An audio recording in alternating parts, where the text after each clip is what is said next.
Es decir, así como Jonás estuvo en el vientre del pez 3 días y 3 noches, yo, el Hijo del Hombre, estaré en el vientre de la tierra 3 días y 3 noches. Luego, esa señal no era para nosotros hoy en día, sino era la señal que iba a caracterizar la generación de los tiempos de Cristo.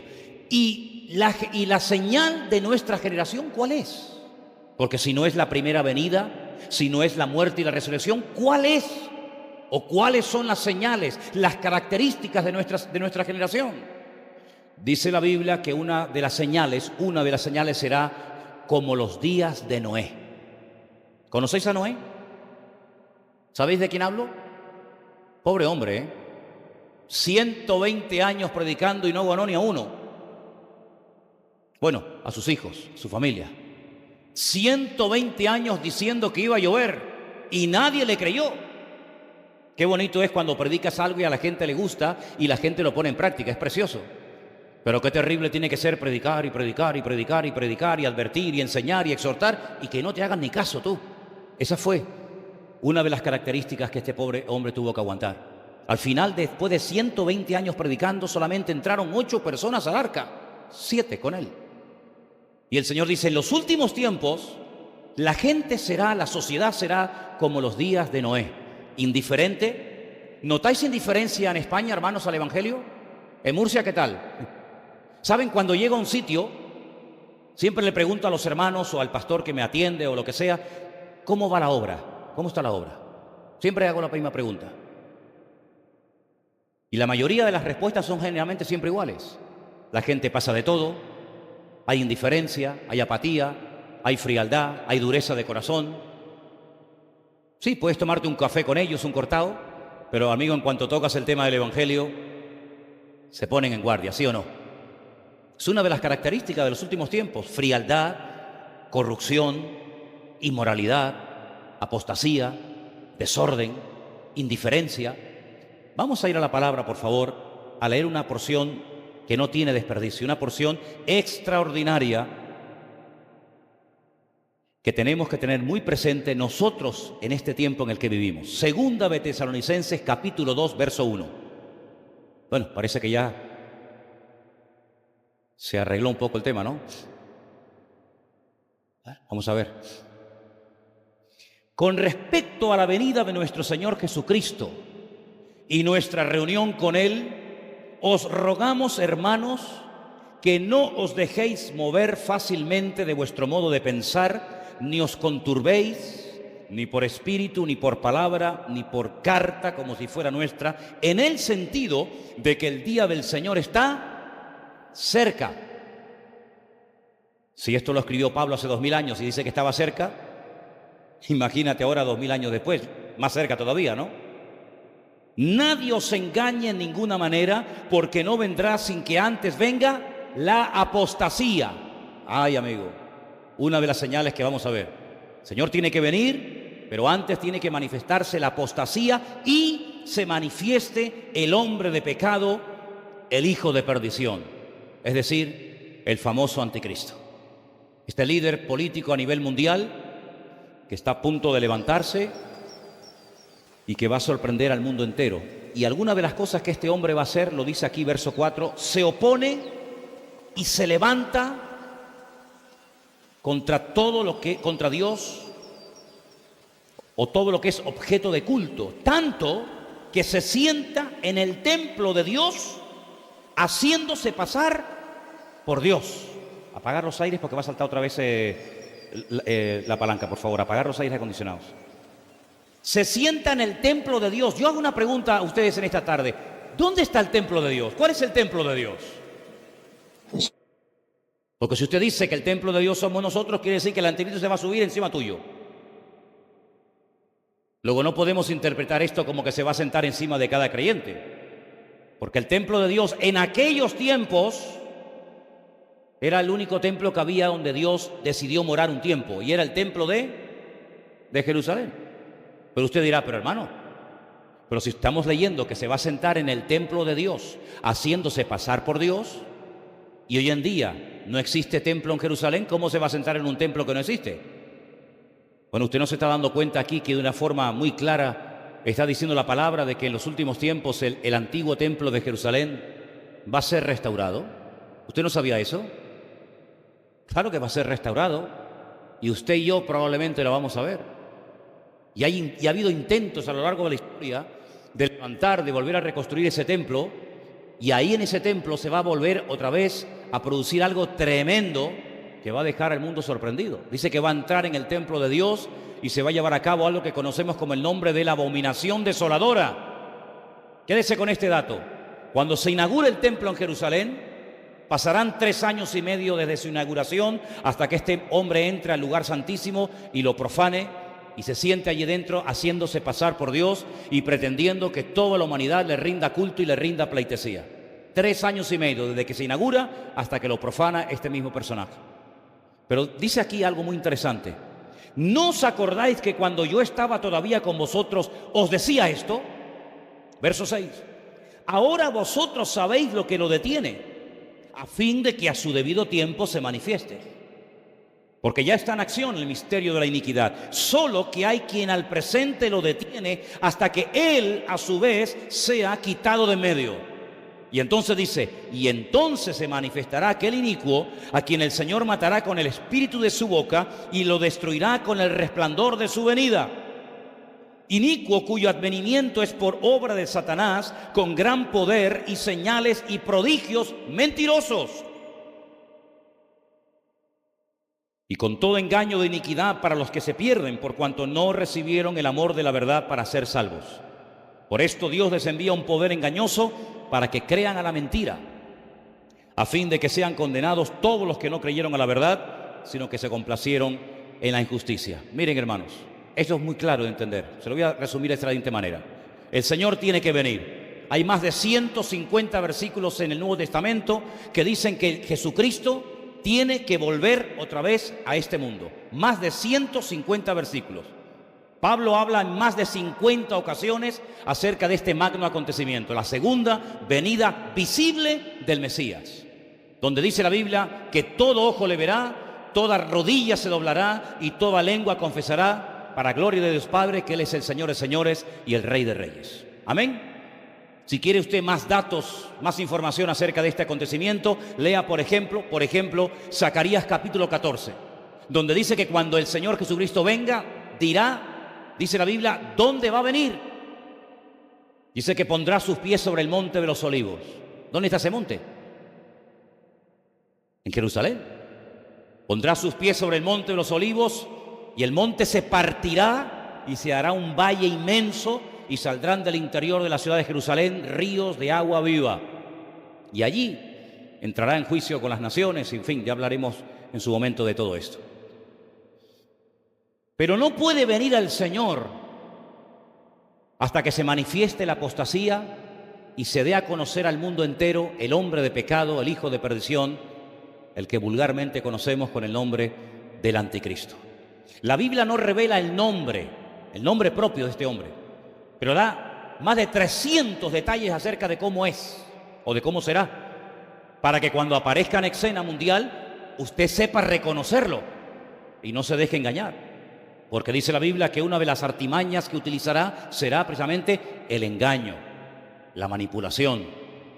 Y la gente está tan deseosa de cambios, las naciones están tan hartas de ser engañadas, que en cuanto aparezca una persona que aparentemente viene ofreciendo verdades, la gente va a ser seducida y engañada de una forma tremenda, como nunca antes en la historia.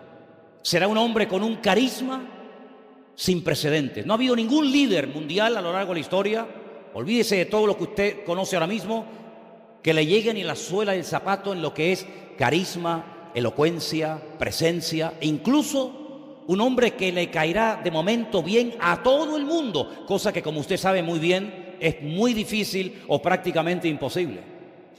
Porque caerle bien a todo el mundo, ni el mismo Señor Jesucristo le cayó bien a todo el mundo, como usted bien sabe.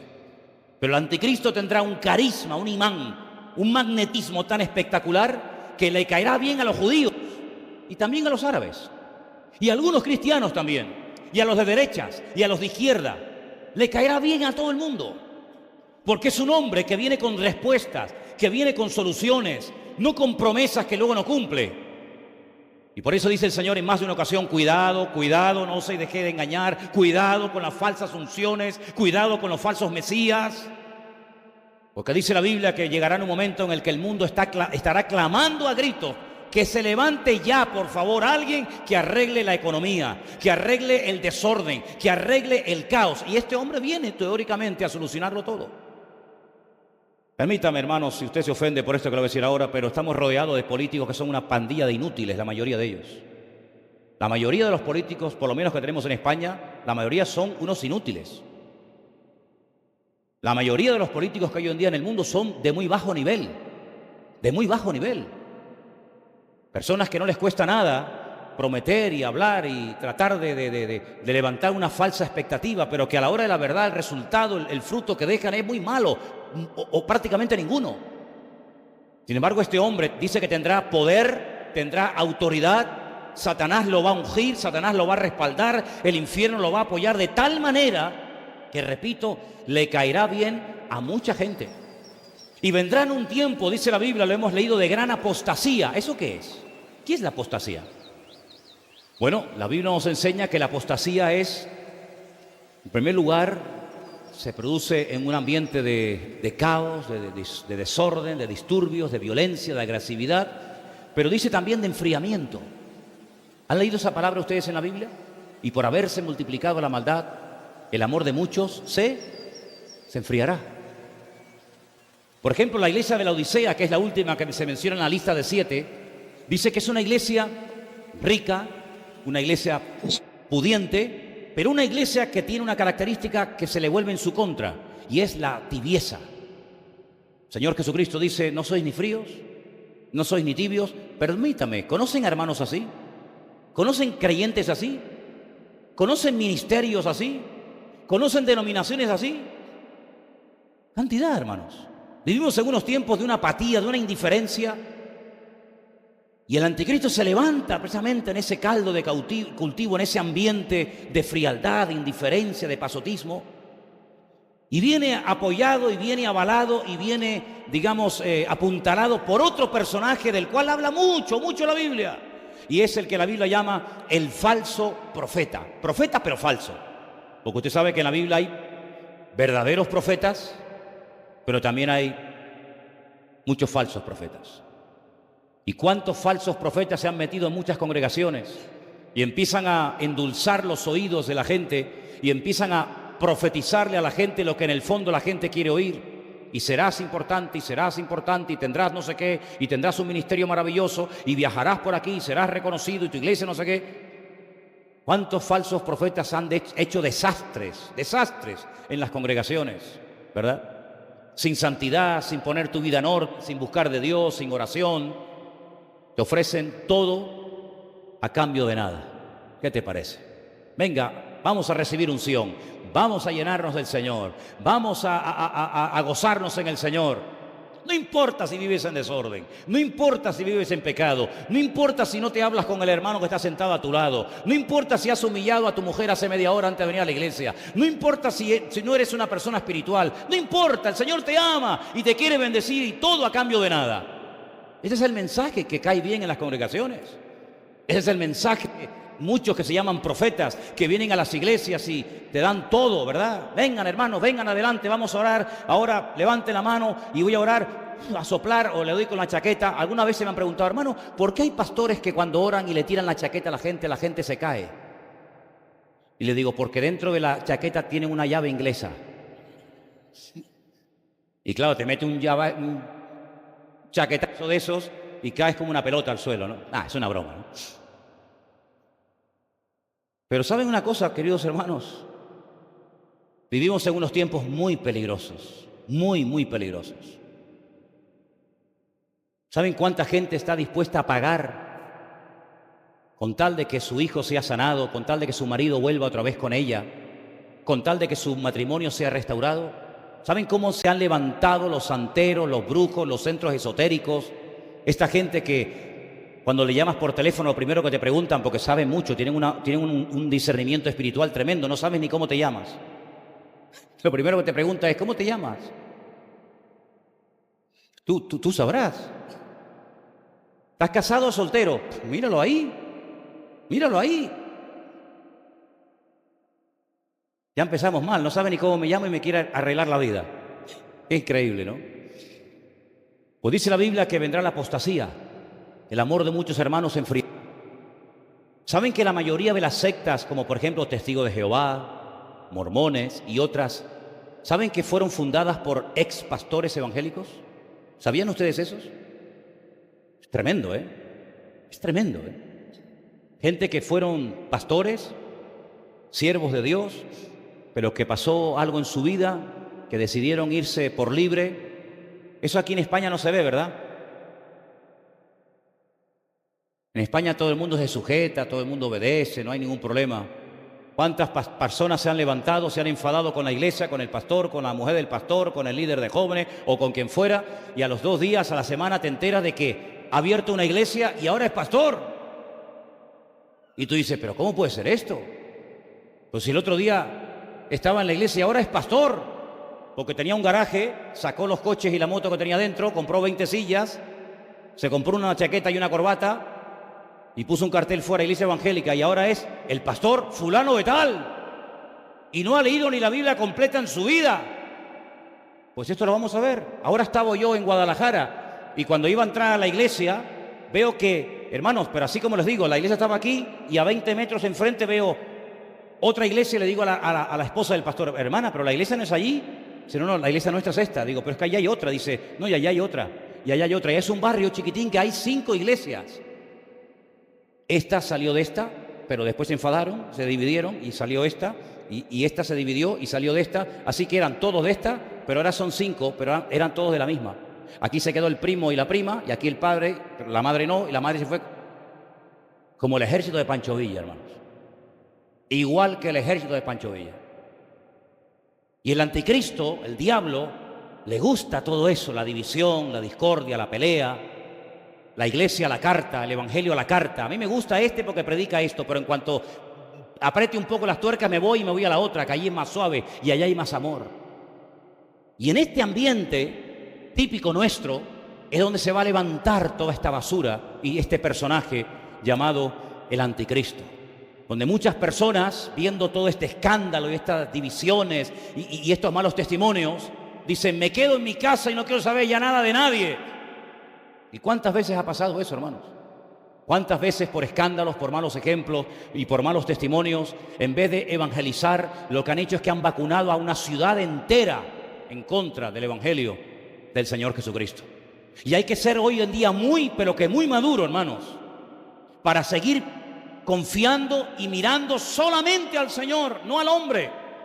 Porque en los últimos tiempos habrá escándalos y habrá malos testimonios y habrá malos ejemplos, y la mayoría de ellos dentro de las congregaciones.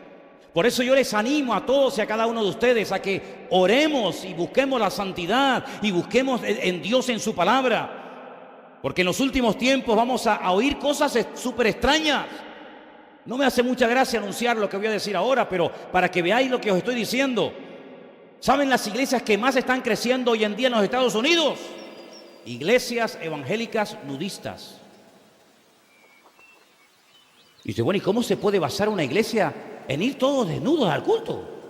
Y no es por el calor, sino porque en la puerta de la iglesia tienen un versículo que dice, despojaos del viejo hombre. ¿Y cómo puede ser eso, hermanos? ¿Cómo puede ser eso? Por eso los que antiguamente, que oraban poco y conocían poco de la Biblia y escapaban, ya se acabó ese tiempo, hermano. Ha llegado el tiempo en el que hay que doblar la guardia y buscar más de Dios y conocer mucho de la palabra para que no nos dejemos desanimar, porque una de las características que el diablo va a tratar de meter en las iglesias en los últimos tiempos va a ser el desánimo. El tirar la toalla, el ya no aguanto más, el ya no peleo más, el ya no busco más de Dios. Y yo les digo que lo que nosotros necesitamos más que nunca es doblar la guardia, orar, esforzarnos, pelear la buena batalla, porque el Señor quiere avivar a su pueblo. ¿Cuántos dicen amén? Así que, hermano, yo le animo a que se meta con Dios en su palabra y a que busque de Dios. Ha llegado el momento de ser autodidacta. Y no depender tanto del púlpito, no depender tanto de ministerios, no depender tanto del fulanito, del menganito, sino depender única y exclusivamente del Señor. ¿Cuántos dicen amén? Y una de las cosas que va a entrar en crisis en los últimos tiempos es la santidad. La santidad. ¿Qué es la santidad? Vivir en orden. Eso es la santidad. No es tener cara de santurrón y hablar bajito. Y cuando uno va a orar, Padre Celestial, te pedimos que tú... No es nada de eso místico. Es vivir una vida en orden, una vida como dice la palabra de Dios, perdonando cuando hay que perdonar, humillarnos cuando hay que humillarnos, orar cuando hay que orar. En otras palabras, ser como Dios manda, decentemente y con orden. ¿Cuántos dicen amén? Y cuando todo este caos se produzca y este hombre se levante y parece como que todo va tan bonito, hermano, se va a dar la vuelta a la tortilla. Y por eso vemos en la Biblia caballos que van cambiando de colores. Y es como una forma indirecta de decirte que lo que empezó muy bonito va a terminar fatal. Y aquel templo que llevan tantos siglos orando para que se reconstruya va a ser profanado y comenzarán las cosas a ponerse difíciles y este hombre va a ser de las suyas. Y entonces nos dice la palabra de Dios que en aquel tiempo el pueblo que conoce a Dios se esforzará, el pueblo que tiene sus raíces en la palabra de Dios soportará y podrán caer por un lado y por otro, pero los que tengamos la mirada y la confianza puesta en el Señor permaneceremos fieles y firmes hasta la muerte. Y bueno, hermanos, al final de los tiempos, cuando ya el mundo esté ya de mal en peor, cuando ya incluso el mismo pueblo de Israel, que ha ganado todas las guerras que ha librado, en los poquitos años que tiene como nación ahora en esta última etapa moderna, todas las veces que le han atacado siempre ha salido vencedor, nunca ha perdido. Hombre, claro, ha habido víctimas, ha habido bajas humanas, pero siempre ha ganado.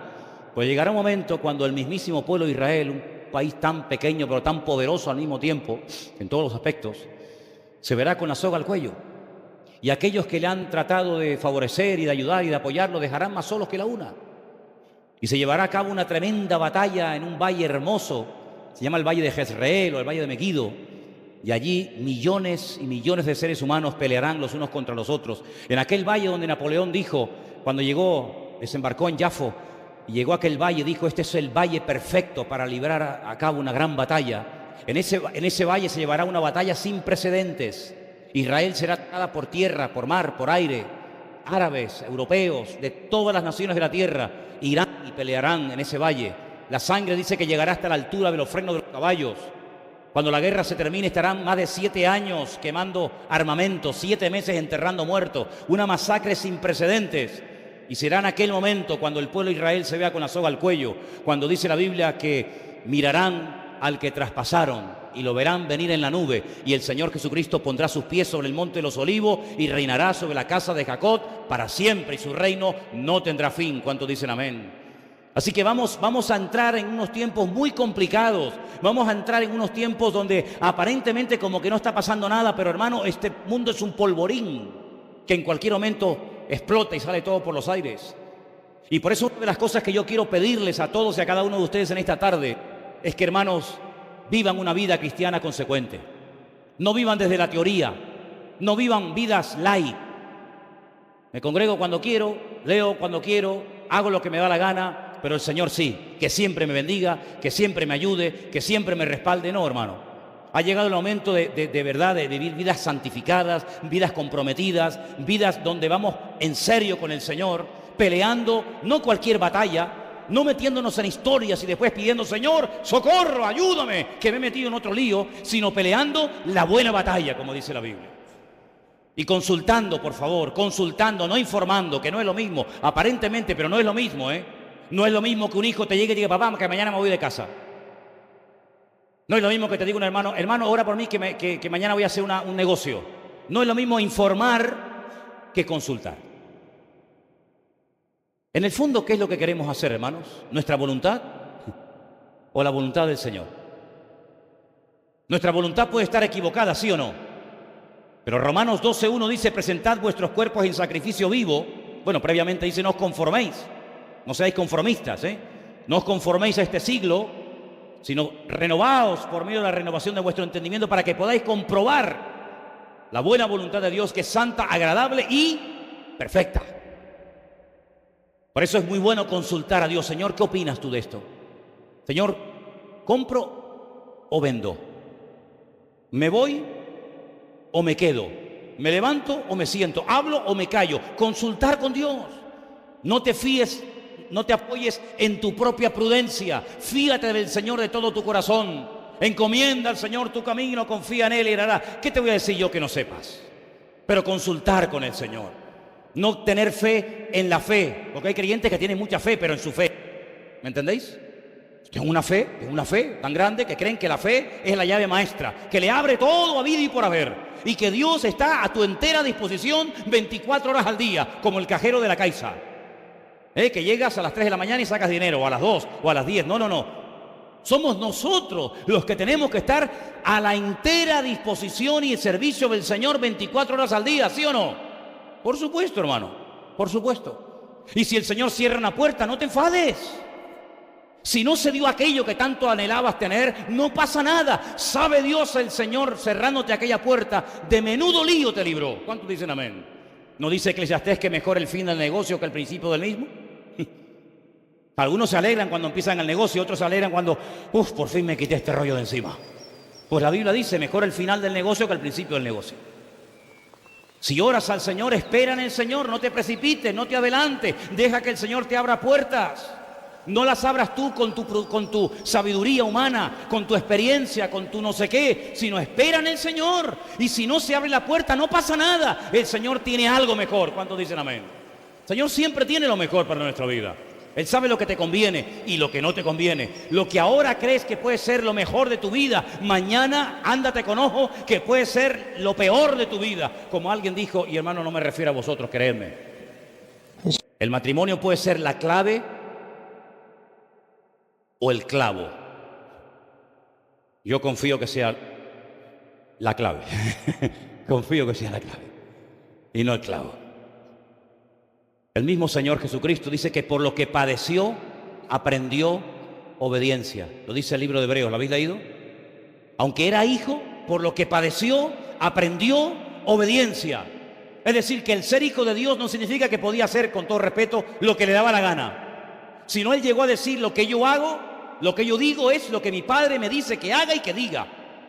Y había momentos cuando permanecía con la boca cerrada, no porque no tuviera cosas que decir, cuidado, sino porque no era el momento de hablar, porque el Padre no le decía que hiciera nada o que no hablara. Por lo tanto, nosotros tenemos que aprender a esperar en Dios. Y si hay un momento en tu vida en el que te encuentras en estos tiempos difíciles en los que estamos viviendo en una batalla, porque parece, no sé por qué, como que siempre tenemos que estar haciendo algo. Somos incapaces de estar tranquilos sin hacer nada. Algunos se ponen muy nerviosos cuando no hacen nada. Y el mismo Señor Jesucristo tuvo que ir una noche a un huerto, el huerto de Getsemaní, a decirle al Padre algo muy interesante y que le salió muy bien. Padre, pasa de mí esta copa, pero que no se haga mi voluntad, sino la tuya. Y es la primera vez, y corregidme si me equivoco, que pidió oración. ¿Tú has pedido alguna vez oración a alguien? Qué bonito es saber que alguien siempre está orando por nosotros, ¿verdad? ¿Cómo se nota? ¿Cómo noto yo? Lo digo de verdad, ¿Cómo noto yo cuando ustedes oran por mí? Y todos ahora están contentos y orgullosos, ¿no? Pero ¿saben qué? ¿Cómo noto yo cuando no estáis orando por mí, ¿Cómo lo noto, Sobre todo Elena. Sobre todo Elena. Dice, hermano, orad por Manolo, que está que no hay quien lo aguante. Pedro, Jacobo, Juan, ¿podéis orar por mí esta noche que mi alma está triste hasta la muerte? Tú, Señor, tú, pedidme oración a mí. Pero, Señor, qué humildad de parte del Señor, Orar por mí, el creador del universo, el rey de reyes, el señor de los señores, el salvador del mundo, pidiendo a sus discípulos que oraran por él. ¡Qué acto de humildad tan tremendo! Alabado sea Dios. No dijo, ¿cómo estás? Yo bien, como alguna gente, ¿cómo estás? Yo bien, todo bien. Y después están hechos polvo por dentro. El Señor no vivía de apariencias. No hay que vivir de apariencias. Si hay que pedir oración, pida oración, hermano. Y cuando hay que dar testimonio, dé testimonio, no pasa nada. Y se le quedaron dormidos, sabemos la historia, ¿verdad? Qué tremendo. Pero hermano, estamos en unos tiempos en los que necesitamos orar mucho los unos por los otros. Porque dice la Escritura, y usted lo sabe bien, que el juicio por donde va a comenzar la zaranda, la limpieza va a ser por la casa de Dios. Porque el Señor no viene a buscar una iglesia en cualquier condición. El Señor, que yo entienda, viene a buscar a una iglesia sin mancha y sin arruga. Y con todo respeto lo digo y es mi opinión personal, yo creo que todavía en la iglesia del Señor todavía hay muchas arrugas y muchas manchas. ¿Sí o no? ¿Las arrugas por qué salen? ¿Qué tiene que hacer uno para que salgan arrugas? Díganme, ¿sí? Nada, ¿no? Las arrugas vienen porque uno se va haciendo mayor, ¿sí o no? Pues si el Señor viene a buscar una iglesia sin arrugas, es porque quiere una iglesia joven, una iglesia renovada, no una iglesia vieja, una iglesia enferma, una iglesia en una pésima condición. Viene a buscar una iglesia con vitalidad, no viene a buscar una iglesia medio moribunda, media muerta, viene a buscar una iglesia renovada y viva. ¿Cuántos dicen amén? ¿Y qué tiene que hacer uno para mancharse? Hombre, para limpiarse uno tiene que hacer muchas cosas, pero ¿y para mancharse? Nada. Hermanos, cuando a veces veo la basura que se acumula a lo mejor en un día limpiando la casa, digo, ¿y cómo entró tanta suciedad a la casa? Es que entra la suciedad, es que las cosas se manchan solas. Se manchan solas, hermano. ¿Usted se baña de vez en cuando, sí o no? ¿Sí o no?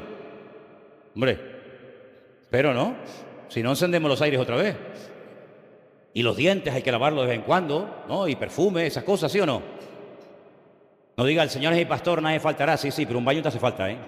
Un baño de... El Señor viene a buscar una iglesia sin arrugas, renovada, joven, vital y sin manchas. Y nos manchamos cuando nos metemos donde no tenemos que meternos. Y hermanos, por eso tenemos que pedir cada día, Señor, limpia mis ojos. Limpia, porque son las ventanas del alma. Y lo que entra por los ojos domina el corazón.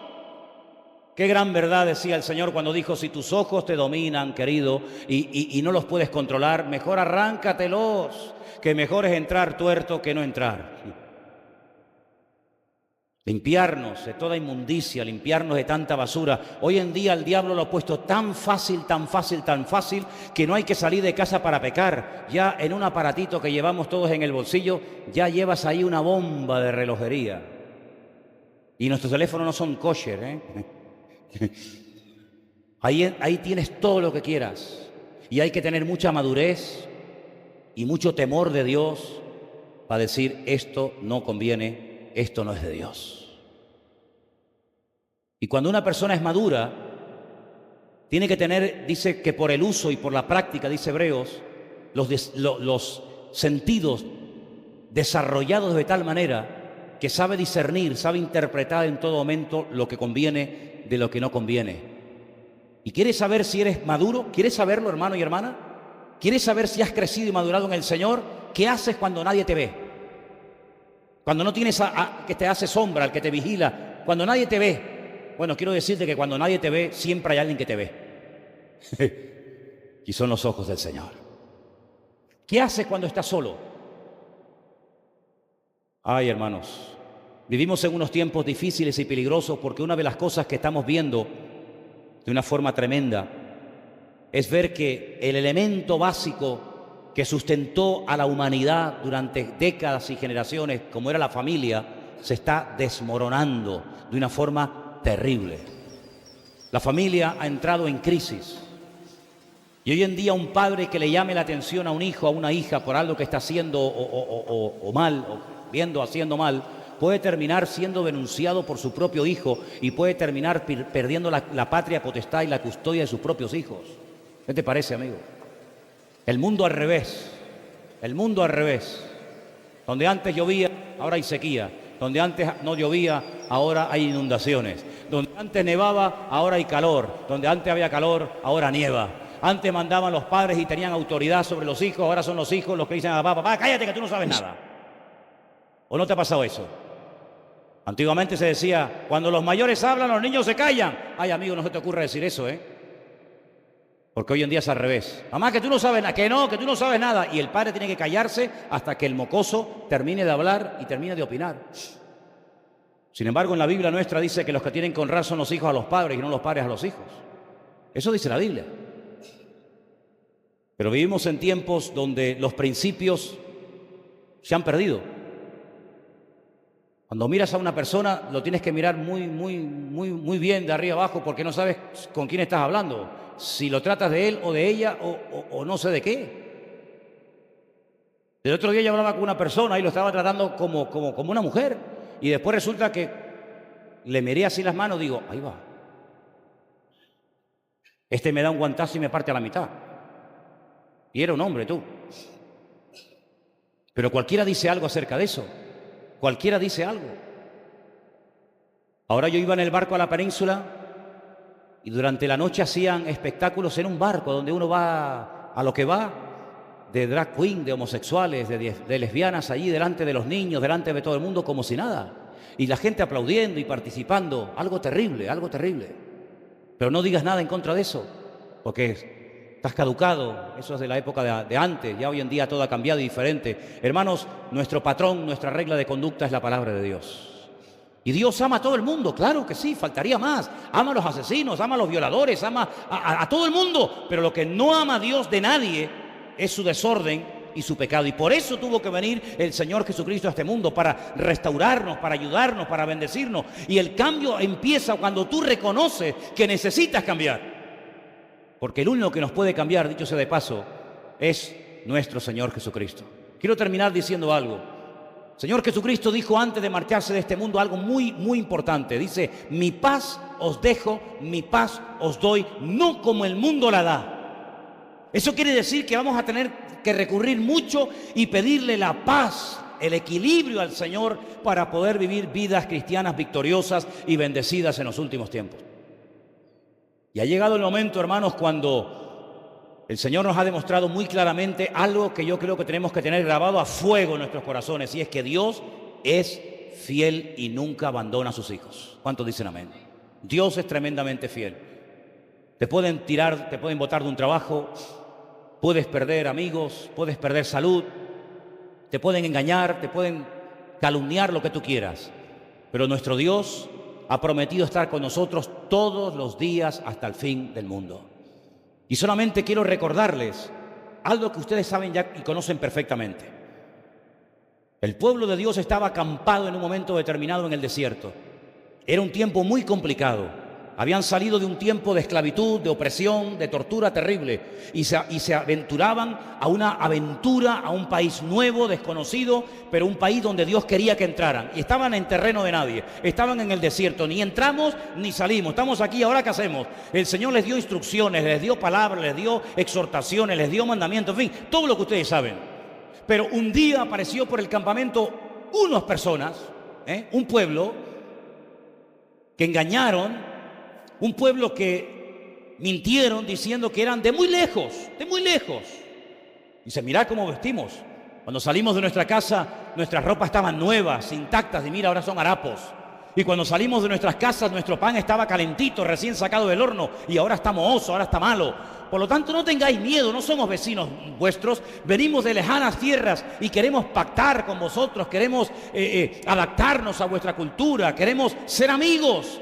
Y Josué, que no era un tonto, que era un hombre que había estado 40 años aprendiendo nada más y nada menos que de Moisés, el gran varón de Dios, dice que pactó con ellos y le dijo, bueno, pues si son de lejos y no son enemigos y no vienen con malas intenciones, pues venga, vamos a llevarnos bien. La Biblia dice que todo tenemos que ponerlo delante de la presencia del Señor, esperar una respuesta de parte de Dios, consultar con el Señor, etcétera, etcétera. Por no consultar con el Señor, metieron la pata. Pactaron con el enemigo. Al día siguiente se enteraron de que de lejanas tierras nada, vivían al lado de ellos. Pero como ya habían empeñado la palabra, no pudieron romper el pacto que habían recién hecho con ellos. ¿Os dais cuenta, hermanos, como un gran varón de Dios llamado Josué, por no consultar con el Señor y esperar respuesta divina, fue engañado? ¿No te das cuenta que en los últimos tiempos nosotros también, si no ponemos nuestra confianza y nuestra mirada única y exclusivamente en el Señor y en su palabra, también podemos ser engañados?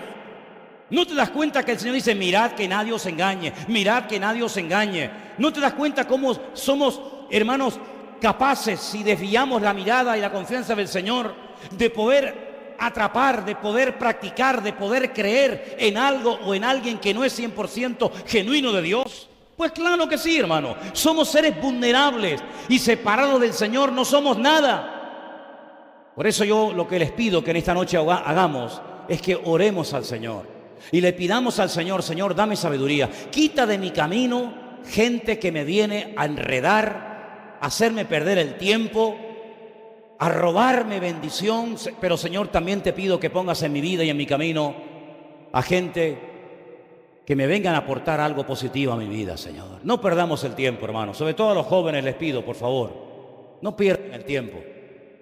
No pierdan el tiempo en conversaciones absurdas y ridículas, llenas de vanidades y sin objetivos espirituales de ninguna índole. Pasemos tiempo a solas con el Señor, conozcamos al Señor, conozcamos la palabra del Señor, descubramos el corazón de Dios. ¿Qué es lo que a ti te gusta, Señor? ¿Cómo te puedo agradar, Señor? No solamente dame, sino, Señor, ¿en qué te puedo servir? Quiero conocerte, quiero honrarte, quiero servirte con mi tiempo, con mis talentos, si es que tengo alguno, con mi energía, con mis capacidades. Quiero, Señor, estar a tu servicio. Y el Señor nos puede sorprender. Yo creo que todavía el Señor quiere y puede contar con nuestra vida. ¿Cuántos lo creen? Yo creo todavía que somos potencialmente útiles para el Señor. No perdamos el tiempo, hermanos. Consultemos con Dios. Y estoy plenamente convencido de que si ya hemos entrado en este callejón sin salida llamado últimos tiempos o tiempos finales, el Señor nos va a guardar. El Señor nos va a proteger, dice, porque aunque tenemos poca fuerza, si nos mantenemos fieles al Señor, Él y solamente Él nos guardará de la hora de prueba que ha de venir sobre todas las naciones de la tierra. ¿Cuántos dicen amén? Cierra tus ojos ahí donde estás, hermano, por favor. Vamos a orar. Pidámosle al Señor sabiduría.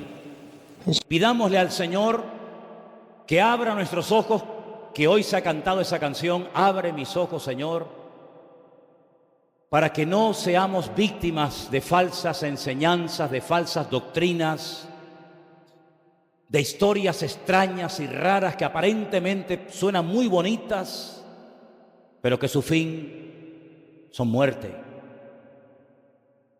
Que verdaderamente, hermanos, a estas alturas de nuestra vida, que ya han pasado ya unos cuantos años, podamos tener las cosas claras y sobre todas las cosas saber quién es nuestro Dios. Conozcamos más de nuestro Dios, sirvámosle mejor y pidámosle juntos al Señor en esta noche que Él nos guarde y nos ayude y nos bendiga en esta noche y en esta semana y a lo largo de nuestra vida. Bendito sea tu nombre, Dios Todopoderoso, Dios del cielo y de la tierra. Invocamos tu nombre en esta noche y pedimos, Señor, que nuestra vida sea una vida útil, que el propósito por el cual tú nos creaste, Señor, se cumpla 100% en nuestra vida. Quita de nosotros lo que no te agrade, Señor. Abre nuestros ojos para que podamos, Dios mío, estar atentos, velando, orando, sabiendo en todo momento, Señor, que las profecías se están cumpliendo de una forma tremenda, que tú te acercas, que tú vienes pronto a buscar a tu pueblo sin mancha y sin arruga. Quita de nuestra mente malos pensamientos, quita de nuestro corazón las malas inclinaciones, porque perverso y maligno es el corazón. Señor, te rendimos nuestra vida, te rendimos nuestra juventud, nuestra adolescencia, nuestra familia. La ponemos ante los pies del Señor y pedimos, Señor, que nos guardes de estos tiempos difíciles en los cuales estamos viviendo, Señor. Extiende tu mano, Señor, y levanta tu iglesia con poder. Aviva tu obra, Señor. Y permite tú, Señor, que hasta el último momento de nuestra existencia, nuestra vida sea una vida de bendición, una vida útil y una vida, Señor, que te glorifique a ti, Señor. Gracias te damos porque sabemos que contamos con tu ayuda, contamos con tu respaldo y pedimos, Señor, que tú nos guardes a todos y a cada uno de nosotros en el bendito y poderoso nombre de Jesús. Amén. Y amén. Nos ponemos de pie, hermanos, en esta noche, por favor.